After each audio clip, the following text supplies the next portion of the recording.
காலையில் எழுந்திரிச்சோன்னா இன்றைக்கி லஞ்சே டைரெக்டாக செஞ்சுக்கலான்ட்டு ஃபஸ்ட்டு மாங்காவை நல்லா கட் பண்ணி துருவி வச்சுக்கிட்டேன்.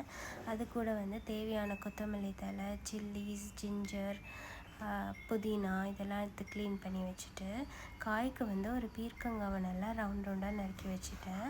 பீர்க்கங்காயில் தோல் மட்டும் எடுத்தால் போதும், அதுவே டேஸ்டியாக இருக்கும். அதுக்கு நடுவில் ரைஸ் மட்டும் செய்கிறதுக்காக குக்கரில் வச்சுட்டு காய் செய்ய ஆரம்பிச்சிட்டேன்.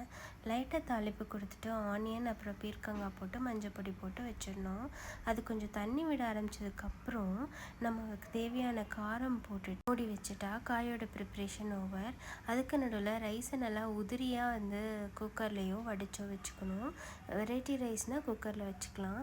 அதுக்கு லைட்டாக தாளிப்பு ஜிஞ்சர், கடுகு, அப்புறம் நம்ம வெட்டி வச்சுருக்கிற சில்லிஸ் அண்ட் மின்ட் லீவ்ஸ் போட்டு நல்லா பொரிஞ்சோன்னே மாங்காய் துருவினதையும் போட்டு மஞ்சள் பொடியும் போட்டு ஜாமி கன்சிஸ்டன்சியாக வச்சிடணும்.